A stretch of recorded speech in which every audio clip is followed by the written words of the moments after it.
الحمدللہ رب العالمین والصلاة والسلام علی سید الانبیاء والمرسلین۔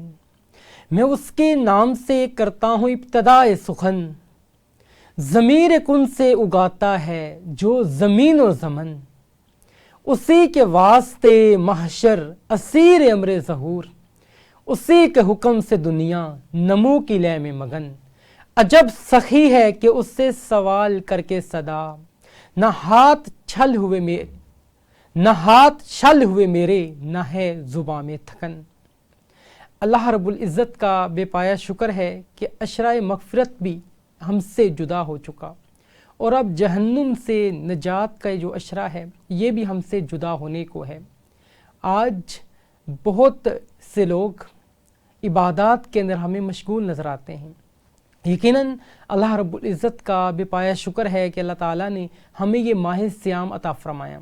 اب یہ ماہ صیام ہم سے جدا ہونے کو ہے۔ الوداع رمضان کے حوالے سے آج کا پروگرام ہے ہمارا، جس کے اندر ہم بات کریں گے کہ یہ جو رمضان ہم نے گزارا عبادات کے حوالے سے، اللہ رب العزت کے احکامات کے اوپر عمل پیرا ہو کر ہم کوشش کرتے رہے کہ ہم اپنی مغفرت کروا سکیں، ہم ان رحمتوں کو، ان برکتوں کو سمیٹ سکیں۔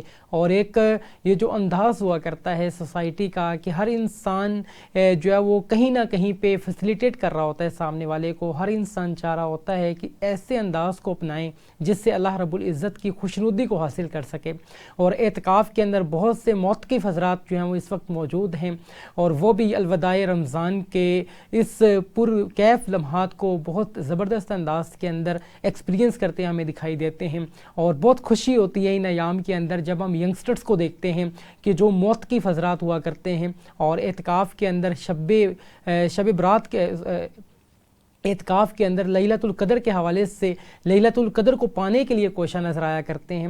اور یہ بہت بابرکت رات ہے۔ قرآن مجید فرقان حمید میں بھی اس کا تذکرہ موجود ہے کہ لیلۃ جو قدر رات ہے یہ کتنی بابرکت رات ہے، اور ایک پوری سورہ موجود ہے جس کے اندر اس کا ذکر موجود ہے۔ اور مزید اگر ہم بات کریں تو لیلۃ الجائزہ کی ایک رات ہوا کرتی ہے جو کہ چاند رات عموماً ہم اس کو کہا کرتے ہیں عام زبان کے اندر، تو وہ بھی اسلامک پرسپیکٹو کے اندر دیکھیں، احادیث کی روشنی کے اندر دیکھیں تو اس جو تمام تر چیزیں احادیث کی روشنی میں اس حوالے سے ہمیں ملتی ہیں، وہ بھی ایک بہت بابرکت رات ہے۔ لیکن اس رات کو ہم جو ہے وہ چاند رات کے نام سے یاد کرتے ہیں، اور بازاروں کے اندر بہت زیادہ رش نظر آتا ہے عید شاپنگ کے حوالے سے، اور نہ چاہتے ہوئے بھی ہم جو ہے وہ ونڈو شاپنگ کے لیے نکل جاتے ہیں باہر، اور اپنا بہت قیمتی وقت جو ہے وہ اس میں ضائع کر دیتے ہیں۔ اور یہ بھی دیکھا ہے کہ بہت سے موقف حضرات جو ہوتے ہیں اعتکاف کے اندر 10 دن عبادات کے اندر مشغول رہتے ہیں، اللہ رب العزت کی خوشنودی کو پانے کے لیے کوشاں نظر آتے ہیں، اور اس رات وہ بھی اپنے ہیئر ڈریسنگ کے لیے ہیئر ڈریسر کے پاس جاتے ہیں، اور بہت سے لوگوں نے شاپنگ کرنا ہوتی ہے، جو چیزیں عید کے حوالے سے رہ جاتی ہیں ان تمام تر چیزوں کو اویل کرنے کے لیے لوگ بازاروں کا رخ کرتے ہیں، اور وہاں پہ فیمیلز کی ایک بہت بڑی تعداد ہے جو آپ کو نظر آتی ہے۔ تو یہ تمام تر وہ چیزیں ہیں جو گراؤنڈ ریئلٹی ہے، جو عام روٹین کے اندر ہم جو ہے وہ ان ایام کے اندر ایکسپیرینس کر رہے ہوتے ہیں۔ تو آج اس حوالے سے ہم بات کریں گے کہ جو ماہ صیام ہے اب ہم سے الوداع کہنے کو ہے، اور ان لمحات کے اندر ہم ان ایام کو کیسے گزاریں۔ یہ ایک لمحہ یقیناً بہت پرکیف لمحہ ہے عبادات کرنے کے حوالے سے، اللہ تعالیٰ کو خوش کرنے کے حوالے سے، پیارے آقا صلی اللہ علیہ وآلہ وسلم کی تعلیمات کی روشنی میں اپنی زندگیاں گزارنے کے حوالے سے۔ اور جہاں ہم دیکھا کرتے تھے کہ علماء کرام سے ہم سنتے رہے اسی رمضان ٹرانسمیشن کے اندر کہ ان ایام کے اندر جب ہم عبادات کرتے ہیں ثواب بڑھا دیا جاتا ہے، شیطان کو قید کر دیا جاتا ہے، اور اب وہ دوبارہ سے وہی ایام لوٹنے کو ہیں کہ جب شیطان دوبارہ سے آ جائے گا، ہمیں اپنے نفس کے اوپر کنٹرول نہیں رہ پاتا، اور جب شیطان آئے گا تو ہم کس طریقے سے عبادات کے دور ہو جائیں گے۔ اور عبادات کی وجہ سے ہم دیکھتے ہیں رمضان ہی کی یہ برکت ہوا کرتی تھی، سحر و افطار کے پرکیف لمحات ہوا کرتے تھے کہ ہم کھلی آنکھوں کے ساتھ جو ہے وہ صبح سویرے اٹھ کے ہم سحر کے لیے جو ہے وہ مصروف عمل دکھائی دیا کرتے تھے، گھروں کے اندر بہت ایک رونق ہوا کرتی تھی، اور بہت سے دسترخوان جو ہے وہ ہمیں نظر آیا کرتے تھے سحر میں، افطار میں، اور بڑا ایک پرکیف اور ایسی ایک فضا قائم ہو چکی ہوئی تھی کہ اس فضا کو ایکسپیرینس کرتے سنتے ہوئے دلی طور پہ خوشی ہوتی ہے, اطمینان ہوتا ہے کہ ہمارا مذہب کتنا اچھا مذہب ہے کہ ہر طرح سے ہمیں فیسیلیٹیٹ کرتا ہے, کہ میڈیکلی پوائنٹ آف ویو سے بھی روزے کے بے شمار فوائد ہیں. اور مزید اگر ہم بات کریں کہ بہت سی ایسی اور بھی چیزیں ہیں رمضان کے پوائنٹ آف ویو سے جو ہمیں ہیلپ آؤٹ کر رہی ہوتی ہیں. تو آج کا جو ہمارا مین موضوع ہے وہ یہی ہے, ہم جانیں گے ماہ صیام کو الوداع کیسے کہہ سکتے ہیں اور لیلۃ الجائزہ کی رات کو کس طرح سے ہم گزاریں تاکہ اللہ تعالیٰ کی خوشنودی کو حاصل کر سکیں. اور کہا یہ بھی جاتا ہے کہ لیلۃ الجائزہ کی رات میں اللہ رب ایک انسان جب مزدوری کرتا ہے, پورا دن مشقت کرتا ہے, محنت کرتا ہے, پھر جب شام ہوتی ہے تو اس کو اس کا صلہ دیا جاتا ہے. عام روٹین کے اندر ہم یہ دیکھتے ہیں. اور کہا جاتا ہے, علماء کرام سے ہم نے یہ سنا کہ لیلۃ الجائزہ کی رات وہ ہوا کرتی ہے جب اللہ رب العزت ماہ صیام میں عبادات کرنے میں جو مشغول رہے لوگ, ان کو اس کا صلہ جو ہے وہ عطا فرماتے ہیں, ان کو اس کا جو ریوارڈ ہے وہ عطا فرماتے ہیں. تو اس حوالے سے یقیناً یہ بہت اہمیت کی حامل یہ رات ہے. اور لیلۃ ہم جیسے بات کی ہم نے شب قدر کے حوالے سے, تو شب قدر کو پانا بھی یقیناً بہت خوش نصیب لوگ اس کو پاتے ہیں.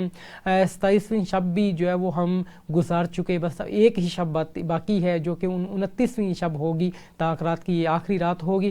تو اب اس آخری رات کو کس انداز کے اندر گزارا جائے اور ان تمام تر چیزوں کو کس انداز کے اندر قرآن و حدیث کی روشنی کے اندر ہم کر سکتے ہیں, اس کے اوپر بہت مدلل اور جامع انداز کے اندر گفتگو کرنے کے لیے ہمارے درمیان جو مہمان موجود ہیں کسی بھی تعارف کے محتاج نہیں ہیں, اور ڈفرینٹ پلیٹ فارمز کے اوپر آپ کو ہم دیکھتے ہیں بہت دلچسپ انداز کے اندر قرآن مجید فرقان حمید کی روشنی کے اندر گفتگو فرماتے ہیں.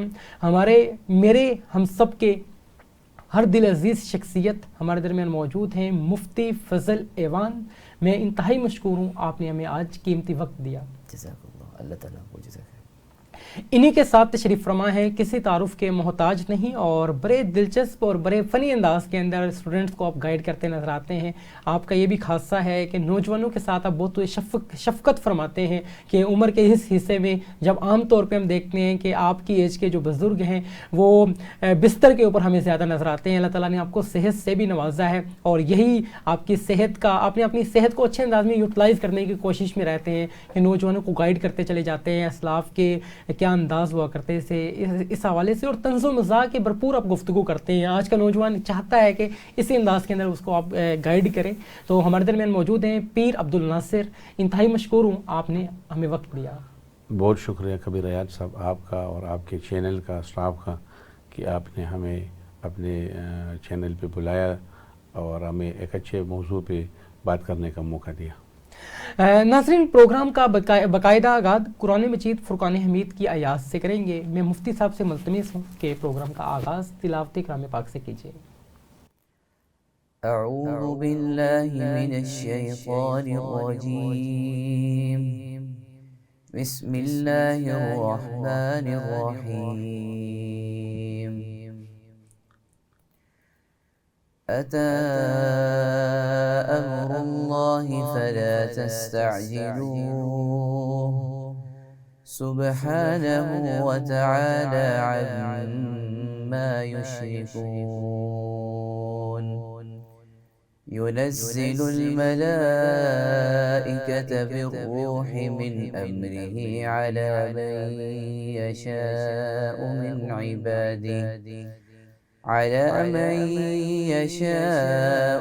عباده أن أنذروا أنه لا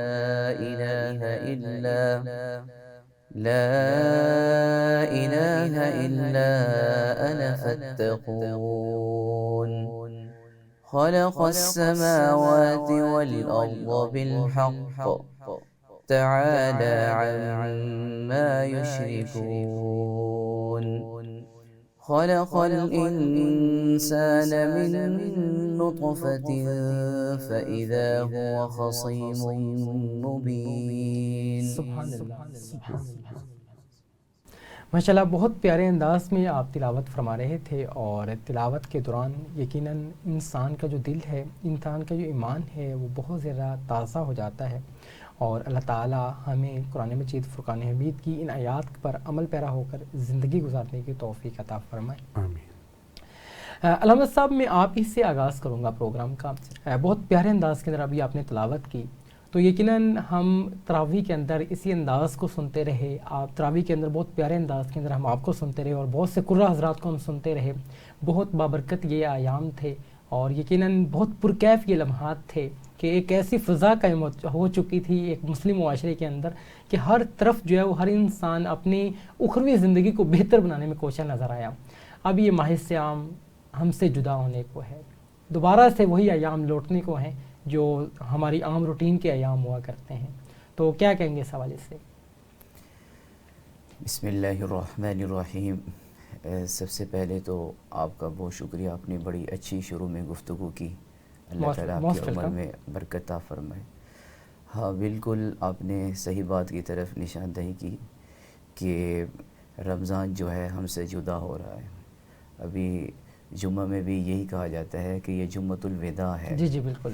یہ جیسے ہم یہ کوئی شرعی طور پر یہ لفظ نہیں آیا مگر ایک اعتبار سے صحیح لفظ بھی ہے کہ ہم اگلا جو جمعہ پڑھیں گے وہ رمضان میں نہیں ہوگا. تو اس لیے ہم اس رمضان کو رخصت کر رہے ہیں.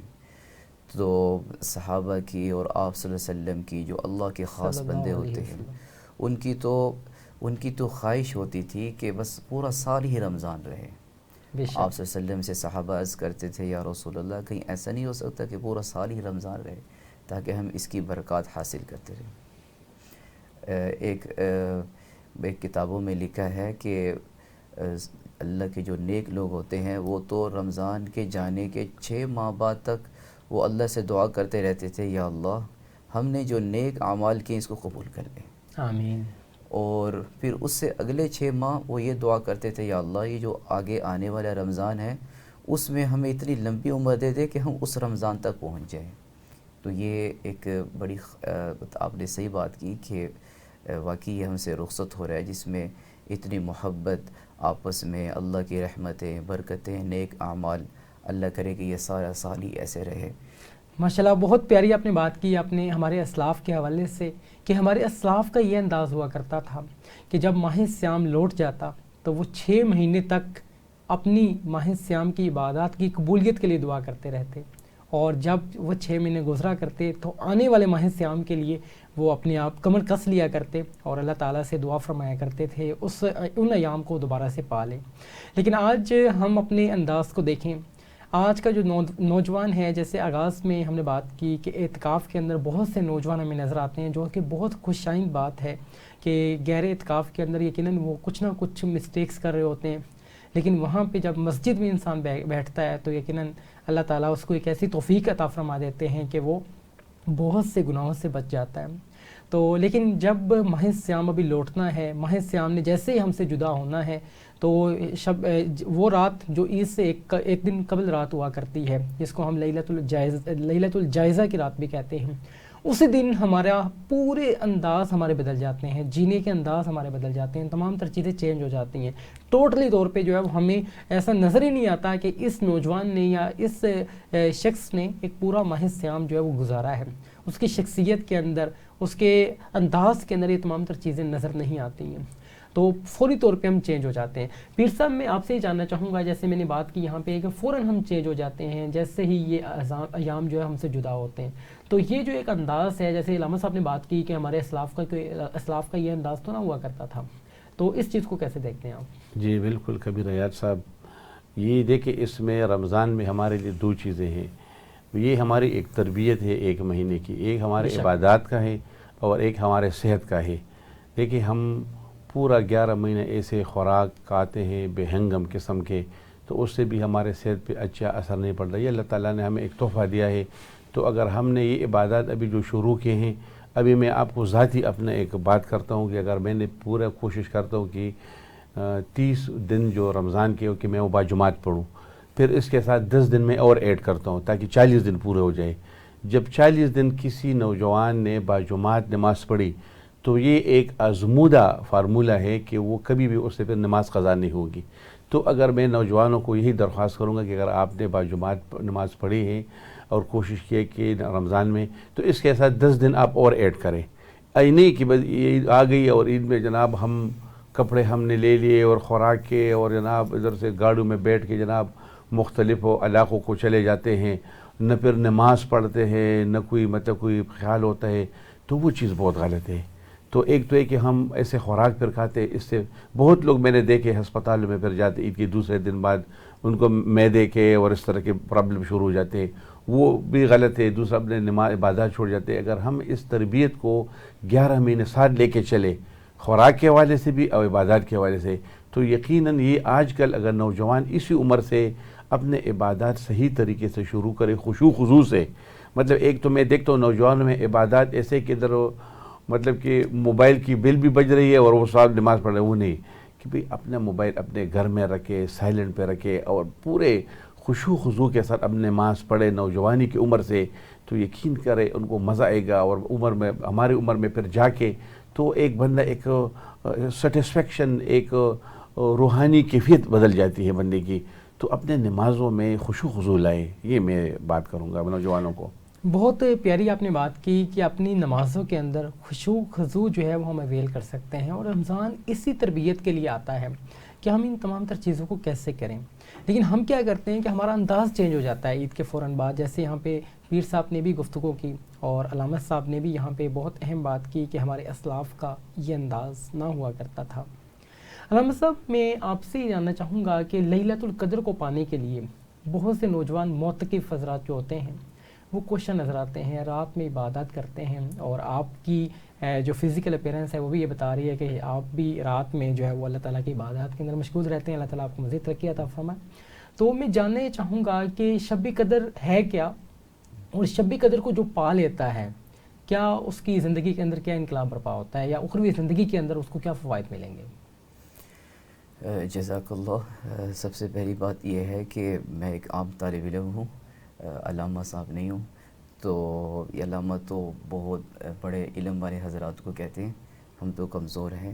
اللہ تعالیٰ آپ کو مزید برکتیں عطا فرمائے۔ آمین آمین۔ جی ایسا ہے کہ آپ حضرت عائشہ رضی اللہ عنہا فرماتی ہیں کہ جب رمضان آتا تھا تو ایک مرتبہ آپ صلی اللہ علیہ وسلم نے شب قدر کی رات کو پانے کے لیے رمضان کے پہلے عشرہ میں اعتکاف کیا۔ جی جی۔ تو اس میں وہ رات نہیں مل سکی تو پھر دوسرے عشرے میں اعتکاف کیا، تو اس میں بھی رات نہیں مل سکی تو پھر آپ صلی اللہ علیہ وسلم نے تیسرے رمضان کے عشرے میں اعتکاف کیا۔ تو آپ صلی اللہ علیہ وسلم کو اللہ کی طرف سے بتا دی گئی کہ یہ فلاں رات ہے، ایک رات جو طاق رات ہے جس میں آپ جو بھی دعا کرتے ہیں وہ قبول ہو جاتی ہے۔ اور لیلۃ القدر ہے کیا چیز کہ ایک مرتبہ آپ صلی اللہ علیہ وسلم صحابہ کے ساتھ بیٹھے ہوئے تھے، اور صحابہ سے جو گزشتہ امتیں ہیں ان کی عمروں کو بیان کر رہے تھے، کہ صحابہ کے سامنے تھا کہ مطلب پہلے جو لوگ تھے ان کی عمریں زیادہ ہوتی تھیں، جیسے حضرت نوح علیہ السلام ہے، ان کا تو 950 سال تو صرف ان کی تبلیغ کے بارے میں آتا ہے، بالکل ایسے ہے۔ ویسے ان کی عمر 1450 سال تھی۔ اسی طرح اور بھی ایسے بڑی عمر والے حضرات تھے۔ تو جیسے آپ صلی اللہ علیہ وسلم نے ایک بخاری شریف کی روایت ہے، ایک بنی اسرائیل میں ایک شخص تھا، تو اس نے 1000 سال جہاد کیا تھا، 1000 سال اپنی عمر کا۔ تو جب صحابہ کے سامنے یہ بات آئی تو وہ تو حیران ہو گئے، وہ کہنے لگے یا رسول اللہ ہماری تو اتنی عمر نہیں ہے، بے شک ہم تو 60-70 سال والے ہیں، تو ہم تو اس عمل تک اور اس نیک کام تک اور اتنی بڑی جنت کو حاصل نہیں کر سکیں گے۔ اسی طرح آپ صلی اللہ علیہ وسلم نے مختلف انبیاء کا تذکرہ کیا، جیسے حضرت یوشع علیہ السلام ہے، حضرت ایوب علیہ السلام ہے، حضرت زکریا علیہ السلام ہے، حضرت حزقیل علیہ السلام ہے۔ تو انہوں نے 80 سال ایسی اللہ کی عبادت کی کہ ایک لمحہ بھی ضائع نہیں کیا، روایت میں آتا ہے ایک لمحہ بھی ضائع نہیں کیا۔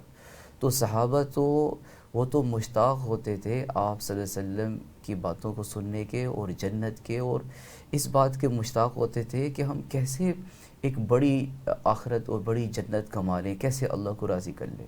تو صحابہ غمگین ہو گئے کہ یا رسول اللہ ہم تو اتنی عمر نہیں ہے ہماری۔ تو اللہ تعالیٰ نے آپ صلی اللہ علیہ وسلم کو اور صحابہ کو تسلی دینے کے لیے ایک قرآن کی آیت نازل فرمائی، انا انزلناہ فی لیلۃ القدر وما ادراک ما لیلۃ القدر۔ اللہ تعالیٰ نے فرمایا کہ اے نبی جی ہم آپ پر ایک رات بھیج رہے ہیں، مفہوم ہے، اور آپ کو کیا معلوم وہ رات کیا ہے؟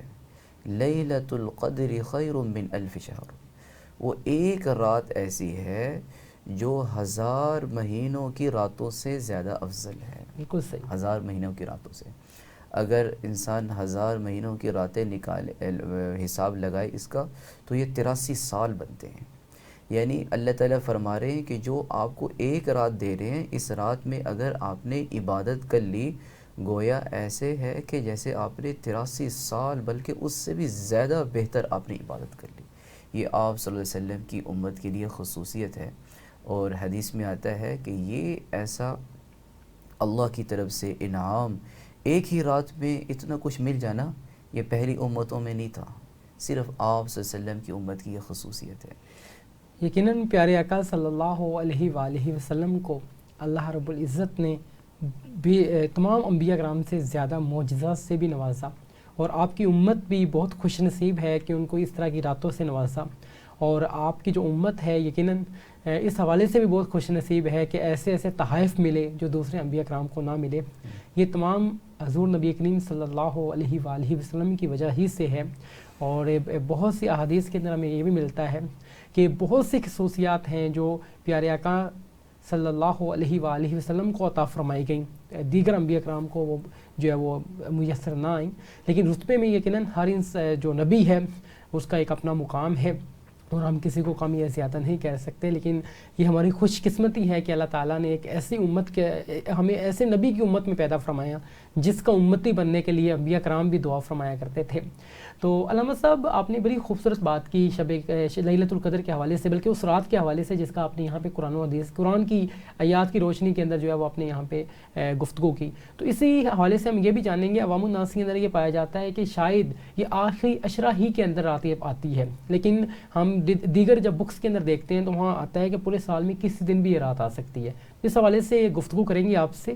اور ابھی مجھے بریک کے لیے کہا جا رہا ہے، بڑھتے ہیں ایک بریک کی جانب، ملتے ہیں ایک چھوٹے سے بریک کے بعد. ناظرین ایک بار پھر سے آپ کو خوش آمدید کہیں گے. پروگرام کا سلسلہ اسی انداز میں جاری ہے. ہم بات کر رہے تھے لیلۃ القدر کے حوالے سے، اور آپ جانتے ہیں پروگرام کے اندر ایک دلچسپ بات آپ سے شیئر کی جاتی ہے. کہا جاتا ہے کہ لفظ انسان کے غلام ہوا کرتے ہیں، مگر بولنے سے پہلے تک، بولنے کے بعد انسان الفاظ کا غلام بن جاتا ہے. آج جب ہم گفتگو کرتے ہیں تو ہماری گفتگو کے اندر الفاظ کا چناؤ ایسا ہوتا ہے جو سامنے والے کے اوپر بہت زیادہ اثرات مرتب کر رہا ہوتا ہے. الفاظ کی شدت بھی ہوتی ہے، گہرائی بھی ہوتی ہے، اور سامنے والے کے اوپر بہت زیادہ ہی اثر انداز بھی ہو رہے ہوتے ہیں. اگر آپ اچھے الفاظ کا چناؤ کریں، جیسے ابھی گفتگو فرما رہے تھے مفتی صاحب، اور بڑے پیارے انداز کے اندر، بڑے تحمل بڑے انداز کے اندر، اور آپ کی گفتگو کے اندر یہ چیز بھی ایک نظر آتی ہے کہ اس انداز میں گفتگو فرما رہے ہیں جیسے سامنے والا لسنر جو ہے ان تمام تر چیزوں کو اپنے دل کے اندر جو ہے وہ اس کے دل کے اندر سرایت کر جائیں.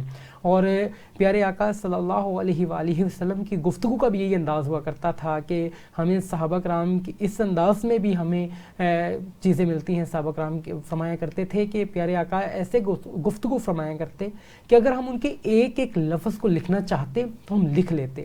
لیکن آج ہم گفتگو کرتے ہیں جسٹ اپنی بات جو ہے وہ اپنا ایک بڑا پن جو ہے وہ لوگوں کے اوپر ظاہر کرنے کی کوشش کرتے ہیں کہ میں آپ سے بڑا ہوں یا میرے پاس زیادہ علم ہے. اس چیز کو ہم جب کرنے کی کوشش کرتے ہیں تو سامنے والا آپ کو نہ تو پراپر لسن کر پاتا ہے، نہ وہ آپ کو انڈرسٹینڈ کر پاتا ہے، نہ ہی آپ کی گفتگو کا وہ اثر ہوتا ہے جو ایک اثر ہونا چاہیے. جیسے ہم دیکھتے ہیں کہ آج بھی ہماری سوسائٹی کے اندر بہت باعمل لوگ موجود ہیں، وہ گفتگو کرتے ہیں بہت سادہ الفاظ کے اندر، اور ان کی گفتگو دل کے اوپر اس انداز میں اثر کرتی ہے کہ الفاظ جو ہے وہ دل میں رہ جاتے ہیں، اور ان کے اوپر عمل پیرا ہونے کی کوشش بھی ہم جو ہے وہ کرتے ہیں. اور رمضان کے اندر علماء کرام کے بھی ہم قریب ہوتے ہیں کہ ہم مساجد کے اندر جو ہے وہ محافل کے اندر زیادہ جو ہے وہ اپنا وقت گزارنے کی کوشش کرتے ہیں، تو عبادات کے اندر بھی مشغول رہتے ہیں. تو ہمیں کوشش کرنی چاہیے کہ اسلام کی تعلیمات کے اوپر ہم عمل پیرا ہوں تاکہ زندگی بھر کے لیے اس انداز کو اپنا لیں. اگر گفتار کے انداز کو ہی بدل لیا جائے تو زندگی کے بہت سے مسئلے جو ہیں وہ حل ہو سکتے ہیں، جو کہ آج بہت زیادہ مسائل جنم لیتے چلے جا رہے ہیں. پیر صاحب میں آپ کی طرف ہی آؤں گا اور گفتگو کے حوالے سے بات کروں گا کہ آج ہم کسی کو اس لیے سن رہے ہوتے ہیں تاکہ میں سامنے والے کو جواب دے سکوں. اس لیے نہیں سن رہے ہوتے ہیں کہ ہم اس کو فیسیلیٹیٹ کر سکیں یا اس کے درد کو جو ہے وہ محسوس کر سکیں. بس اپنا ایک اس لیے سن رہے ہوتے ہیں کہ ہم اس کو فوری طور پہ جواب دے دیں, اور جواب بھی ہم اس انداز میں دے رہے ہوتے ہیں کہ ہم الفاظ کا چناؤ ایسے کر رہے ہوتے ہیں, ہمارا انداز ایسا ہوتا ہے کہ اس کو یہ سمجھ آ جائے کہ میں ایک اچھے منصب پر فائز ہوں. یہ جو انداز ہے, آپ کیا سمجھتے ہیں کہ اس نے کیا نقصان پہنچایا سوسائٹی کو؟ بالکل جی, دیکھیں یہ اس میں ایک غرور اور تکبر جو ہے نا وہ اللہ تعالیٰ کو پسند نہیں ہے. اگر کوئی بندہ ایسی بات کرتا ہے کہ دوسرے بندے پہ حاوی ہونے کی کوشش کر رہا ہے یا اس کو مطلب کہ ڈپریس کرنے کے لیے یا اس کو کرنے کے لیے, یہ بہت غلط ہے. مطلب کہ ایسی بات کرنی چاہیے کہ وہ آپ کے دل میں جو بات ہے اور آپ کے دماغ میں زبان پہ بھی ہے کہ بندہ اگر پریکٹیکل کچھ ہو اور مطلب زبان پہ کچھ ہو, وہ اس بات میں پھر اثر بھی نہیں ہوتا. میں نے خود بھی اپنی زندگی میں ایسے علماء دیکھے ہیں کہ بعض ایسے علماء ہوتے ہیں جو باعمل ہوتے ہیں, تو وہ جو بات کرتے ہیں وہ بات بندے پہ بیٹھ بھی جاتی ہے ذہن میں. حالانکہ بعض ایسے ہوتے ہیں جو بہت لمبی لمبی اونچی آوازوں میں تقریر کرتے ہیں, وہ لوگوں کے سروں کے اوپر سے گزرتی ہیں. وہ انداز غلط ہے. میں سمجھ رہا ہوں کہ بھئی بات مطلب کہ پہلے حضور صلی اللہ علیہ وسلم کے وقت میں بھی ہے, بھی مفتی صاحب بیٹھے ہیں, ان کو پتہ ہوگا کہ ایک بچہ ایک والدہ اپنے بچے کو لایا کہ اس کو کچھ مسئلہ تھا, تو اس نے پتہ نہیں کوئی کھجور یا کوئی میٹھا کھایا تھا, تو حضور صلی اللہ علیہ وسلم نے فرمایا کہ ابھی اس کو لے جاؤ, کل لے آؤ. تو کل جب دوبارہ لے تو ان کو کہا کہ یار آپ اس کو یہ گڑ یا اس طرح کچھ میٹھے چیز اب نہ دیا کرے. تو صحابہ نے عرض کر لی کہ حضور صلی اللہ علیہ وسلم یہ تو کل بھی آپ یہ بات کر سکتے تھے. تو انہوں نے کہا نہیں, کل میں نے خود کھایا تھا, جب میں خود ایک وہ کھایا تھا تو میرے بات میں پھر اثر نہیں ہوگی. مطلب کہتے ہیں کہ بات کرنا وہ بات کرنی چاہیے جب بندہ خود اپنے عمل اپنے اوپر بھی لاگو کرے. اگر میں دوسروں کو تقریریں کروں, بات کروں, عمل میرا زیرو ہو, تو اس بات میں پھر اثر نہیں ہوتی. وہی بات کرنی چاہیے کہ بندہ خود بھی اپنے اوپر وہ چیز امپلیمنٹ کرے. تو اس طرح کے مطلب کہ دوسروں کو باتیں کرنا اور دوسروں کو ہوائی اس طرح کی چیزیں, وہ چیز غلط ہے. میں سمجھ رہا ہوں کہ مطلب کہ پریکٹیکل بندے کو ہونا چاہیے, اور وہی بات کہ بندہ خود بھی وہ کام کر سکتا ہو تو وہ آگے بھی کسی اور کو بھی بتا دے. یہ میرا بہت پیاری بات کی آپ نے کہ نصیحت وہی کی جائے جس کے اوپر آپ خود بھی عمل پیرا ہو کر زندگی گزار رہے ہوتے ہیں, اور یقیناً پھر اس کا اثر بھی ہوتا ہے. میں مفتی صاحب کی طرف بڑھتا ہوں, اور مفتی صاحب میں یہ جاننا چاہوں گا آپ سے کہ رمضان کے اندر ہم دیکھتے ہیں کہ جو علماء کرام ہیں جب وہ گفتگو کرتے ہیں, ایک تو یقیناً اتنی بھوک اور پیاس برداشت کرنے کے بعد وہ انرجی نہیں رہ پاتی ہے, اور بڑے تحمل بڑے انداز کے اندر ہمیں ہر انسان ہی گفتگو کرتا ہے نظر آ رہا ہوتا ہے, بہت اونچی آواز کوئی بھی نہیں کر پا رہا ہوتا ہے, اور یہ رمضان ہی کی برکت ہے. میں جاننا آپ سے یہ چاہوں گا, گراؤنڈ ریئلٹی ہے کہ ہم بڑی بڑی محافل کے اندر جب جاتے ہیں تو علماء کرام بہت اونچی آواز کے اندر, ایک وہاں مائک ایسا ہوتا ہے اور ایک ایسے انداز کے اندر گفتگو ہو رہی ہوتی ہے جہاں پہ کوئی سمجھ نہیں آ رہی ہوتی ہے, بات پراپرلی کنوے نہیں ہو پا رہی ہوتی ہے, لیکن جو ہے وہ جتنا کوئی زیادہ زور لگاتا ہے اتنا زیادہ وہ بڑا جو ہے وہ اسلامک اسکالر سمجھا جا رہا ہوتا ہے. گراؤنڈ ریئلٹی کی میں بات کر رہا ہوں, جو کہ ہم عام روٹین کے اندر بہت سی آڈینس ہے جو اس پروگرام کے اندر ہمیں دیکھ رہی ہے, اور وہ یقیناً ڈیلی بیسس کے اوپر ان تمام تر چیزوں کا ایکسپیرینس کرتے ہیں. تو میں جاننا ہی چاہوں گا کہ گفتار کے حوالے سے پیارے آقا صلی اللہ علیہ وآلہ وسلم کا کیا انداز ہوا کرتا تھا؟ ماشاء اللہ, آپ نے بہت اچھا سوال کیا. اور آج کے زمانے میں واقعی ایسا ہی ہے کہ جب جمعہ پڑھاتے ہیں یا کوئی محفل کرتے ہیں تو بہت اونچے اونچے لاؤڈ سپیکر لگا لیتے ہیں. ایسے ہی, اور بلکہ سنت تو یہی ہے کہ جتنا مجمع سامنے بیٹھا ہے اس اعتبار سے آواز ہونی چاہیے اور اتنی انسان اونچی آواز کرے. اور ایک حدیث میں آتا ہے حضرت عائشہ رضی اللہ عنہ کبھی کبھی آپ صلی اللہ علیہ وسلم کے جانے کے بعد وہ عصر کے بعد کچھ تھوڑی دیر آرام کر لیا کرتی تھی کبھی کبھی. تو ان کے زندگی کے معمولات کچھ ایسے تھے. تو جب عصر کے بعد مطلب کچھ دیر وہ آرام کرتی تھی تو ایک صحابی تھے, ان کو بڑا جوش ہوتا تھا کہ وہ مسجد نبوی میں آ کر اونچی اونچی بیان کرتے تھے. تو حضرت عائشہ نے خادمہ کے ذریعے پیغام پہنچائی, ان کو کہیں ایسا گفتگو کریں جتنے سامنے لوگ بیٹھے ہیں, میں ڈسٹرب ہو رہی ہوں. تو مگر ان صحابی کا بھی بڑا جذبہ تھا, وہ پھر کبھی آ جاتے تو پھر اونچی اونچی بیان کرتے. تو حضرت عمر رضی اللہ عنہ کا دور تھا, تو حضرت عمر رضی اللہ عنہ کو یہ پیغام پہنچایا گیا حضرت عائشہ نے کہ ان کو کہہ دیں کہ ایسا بیان کیا کرے. اور حضرت عمر نے پھر ان سے یہ عمل کروایا کہ جتنے لوگ سامنے بیٹھے ہیں اتنی آواز میں آپ گفتگو کریں, اور اگر لاؤڈ سپیکر میں پورے مطلب سوسائٹی کو مطلب بیان سنانا یا تلاوت کر کے بتانا، یہ ایک اچھی بات بھی ہے. دوسری بات یہ ہے کہ اس کی بے ادبی بھی ہے کہ ایک آدمی انفرادی تلاوت کر رہا ہے یا کوئی ذکر کر رہا ہے یا نفل پڑھ رہا ہے تو اس کی عبادت میں بھی خلل پڑے گا. اور یہ سنت کے مطابق ہے. جیسے آج کے زمانے میں مسجدوں میں جو اندر کے جو مائک ہوتے ہیں، اندر کا جو اسپیکر ہوتا ہے جو باہر کے لوگوں کو ڈسٹرب نہیں کر رہا، یہ صحیح ایک اچھی ترتیب ہے.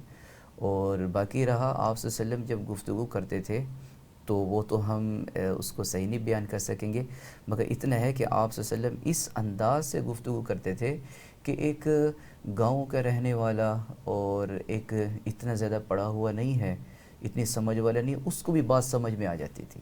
آپ صلی اللہ علیہ وسلم اس انداز سے گفتگو کرتے تھے کہ ایک بات کو 2-3 مرتبہ دہرا لیتے تھے تاکہ اس کو صحیح سمجھ میں آ جائے. ہم احادیث کے اندر بھی دیکھتے ہیں کہ بڑے پیارے انداز میں، جیسے پیر صاحب نے بات کی گفتگو کے حوالے سے، کہ احادیث کے اندر بھی ہمیں ملتا ہے کہ جو بھی ہم حدیث پڑھتے ہیں نا، وہ حدیث پڑھنے کے بعد ہمارے اوپر ایک کیفیت طاری ہو جاتی ہے. مطلب الفاظ اگر تو وہ سادہ ہوتے ہیں لیکن اتنے جامع ہوتے ہیں کہ وہ انسان کو جھنجھوڑ دیتے ہیں، عمل کے اوپر جو ہے وہ اس کو رغبت جو ہے وہ انکریز ہو جاتی ہے، جو کہ بہت اہم ایک چیز ہے. لیکن آج فی زمانہ اگر ہم بات کریں تو ہمارا گفتگو کا انداز جو ہے بہت چینج ہو چکا ہوا ہے. تو کیا کہیں گے اس حوالے سے سوسائٹی کے اندر ہم کیا انداز اپنائیں؟ ایک عام جو انڈیویجول ہے، جو عام جو ایک پرسن ہے، جو جب وہ گفتگو کرتا ہے اپنے سامنے والے سے، تو کس انداز کے اندر گفتگو کریں؟ ہاں، اس میں یہ ہے کہ گفتگو کا اثر ہو جائے تو سب سے پہلے تو اپنی ذات کو نشانہ بنانا چاہیے. اپنی ذات کو کہ میں جو گفتگو کر رہا ہوں اللہ کی بات کر رہا ہوں، آپ صلی اللہ علیہ وسلم کی بات کر رہا ہوں، تو میں اس سے بری ذمہ نہیں ہوں، میں بھی اس چیز کا محتاج ہوں.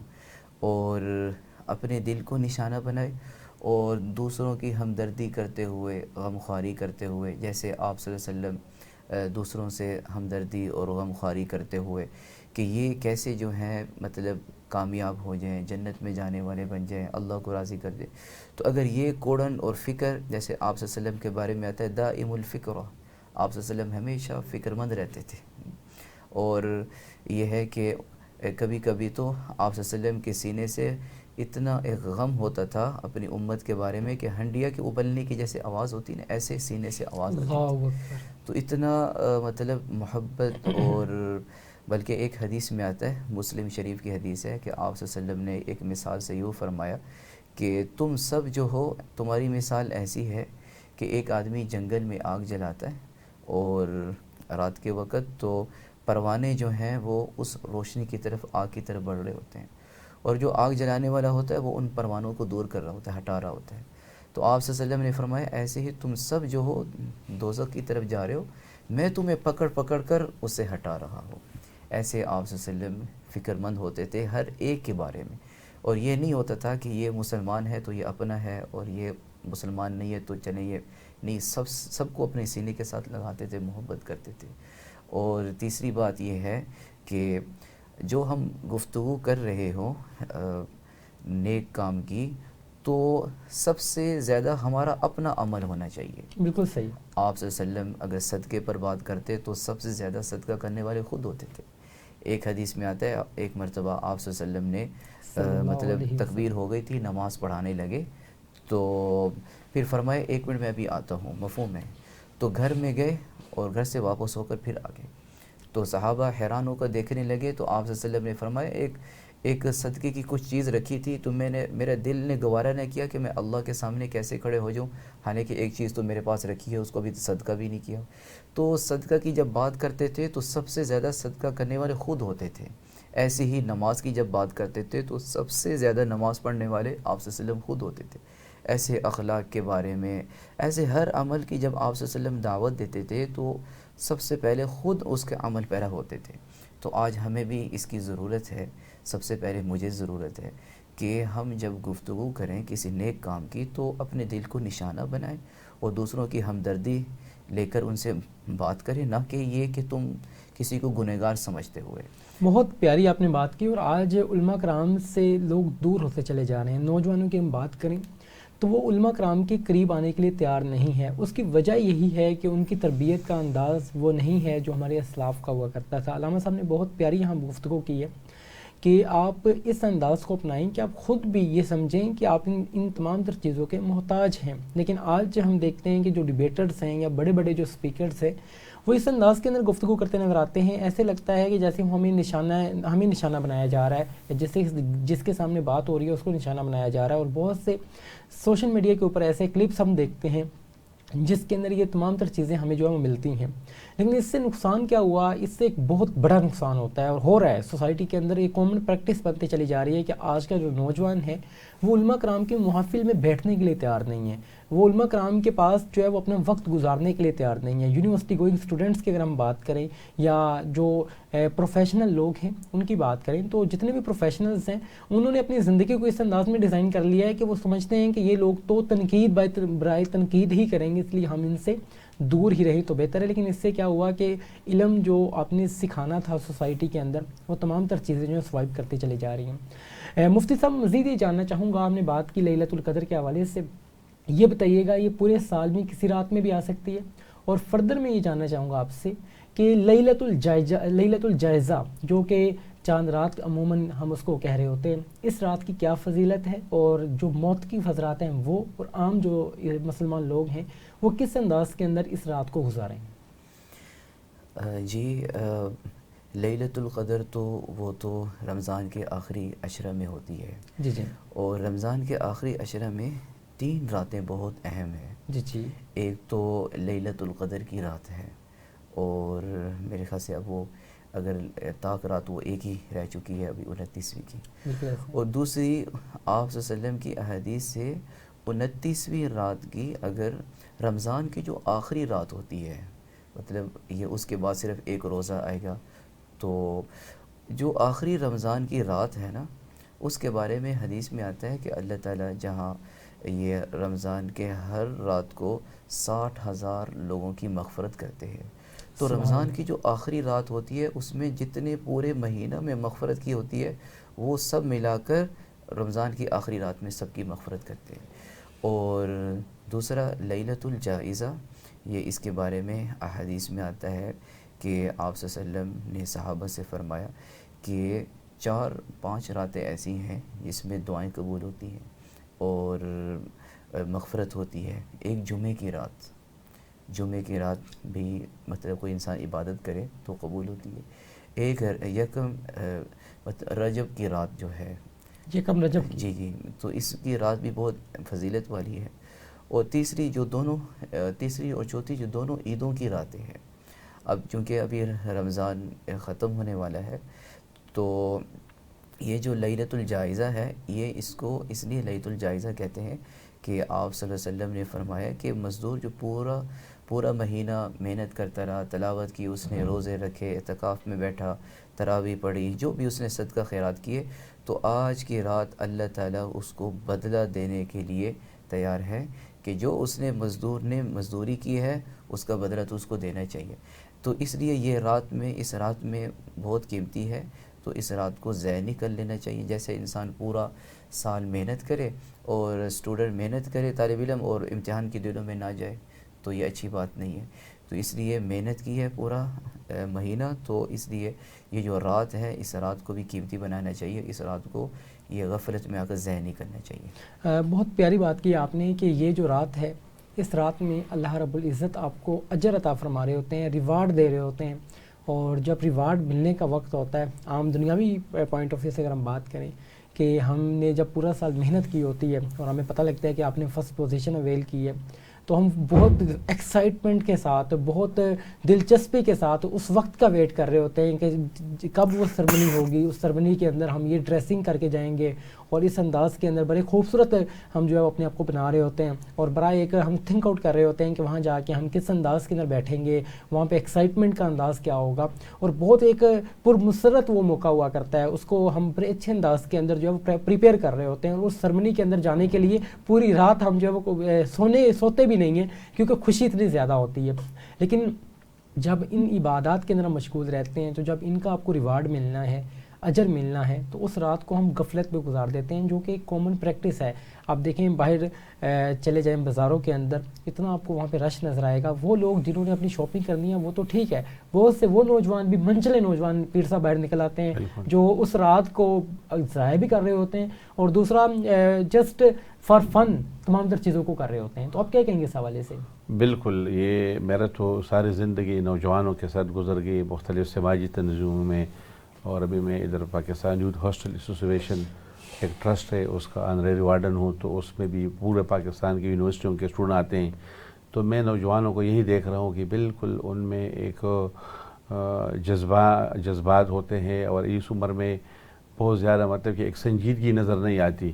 تو جو بھی اس طرح کے، جیسے ابھی رمضان ختم ہونے والا ہے تو بس انتظار میں تھا کہ جب یہ ختم ہوگا اور ہم اپنی گاڑیاں اپنی بائکیں سر نکال کر کے اور بے جا مطلب کہ مختلف جگہوں پہ جانا ہے، اور ادھر مطلب ہلا گلا بنانا، دوسروں کو تنگ کرنا. کوئی فیملی آئی ہے، بزرگ آئے ہیں، کوئی اپنے سودا کے لیے، کوئی میڈیسن کے لیے، ہر جگہ پہ اس طرح کا ایک ماحول بنانا، یہ مطلب کہ نہ ہمارے مذہب میں ہے اور نہ ہمارا معاشرہ اس کی اجازت دیتا ہے. اصل میں ہمارے نوجوانوں کا جو دوری ہے نا، دین سے دوری ہے. ابھی ہمارے نوجوان بہت کم میں دیکھتا ہوں کہ تلاوت کرے گا، تلاوت کر رہے تو اچھی بات ہے، لیکن قرآن مجید کا ترجمہ جو ہے نا اس میں ساری چیزیں موجود ہیں. اگر یہ ہمارے نوجوان قرآن پاک کا ترجمہ کریں، اور بلکہ جو ٹرانسلیشن ہے اس میں اردو میں سیکھے، جس زبان میں وہ سیکھنا چاہتے ہیں، جو سندھی میں ہے، پشتو میں سیکھے، جو بھی سے، تو ان کو پتہ لگ جائے گا کہ اصل زندگی ہے کیا چیز. تو تلاوت کرتے ہیں وہ بھی بہت کم نوجوان میں نے دیکھا ہے کہ مطلب وہ بھی اگر کرتے صرف اسے رمضان میں کرتے، رمضان کے بعد پھر قرآن پاک کو بالکل ایسا بند کرنے 11 مہینے کے لیے کہ بالکل ہاتھ نہیں لگاتے. تو اگر یہ پریکٹس ہی شروع کرے تو، اور ان کو ساری چیزوں کا پتہ چل جائے گا، تو پھر اپنے ٹھیک ہے خوشی منانا چاہیے، ہم بھی منا رہے ہیں، وہ بھی منا رہے ہیں، لیکن ایک دائرے کے، اور ہمارے مذہب نے ہمیں ایک طریقہ اور وہ سکھائے، اس کے مطابق یہ نہیں کہ دوسروں لوگوں کو ڈسٹرب کرے. ابھی میں دیکھ رہا ہوں ہمیں یہاں ادھر لاہور میں جو بڑے بڑے اسٹور ہے، شاپنگ مال ہے، اس میں یقین کرے کہ 10% لوگ جو ہے وہ سودا کے لیے آتے ہیں، جو 90% جو یہی نوجوان لڑکے بھی ہوتے ہیں، لڑکیاں بھی ہوتے ہیں، بس ویسے ہی گھومنے کے لیے، ہلا گلا بنانے کے لیے. بڑی پیاری بات کی آپ نے کہ زیادہ تر جو نوجوان ہیں وہ ونڈو شاپنگ کے لیے وہاں پہ آتے ہیں، وقت اپنا ضائع کر رہے ہوتے ہیں، اور ماہ صیام اب ہم سے جدا ہونے کو ہے.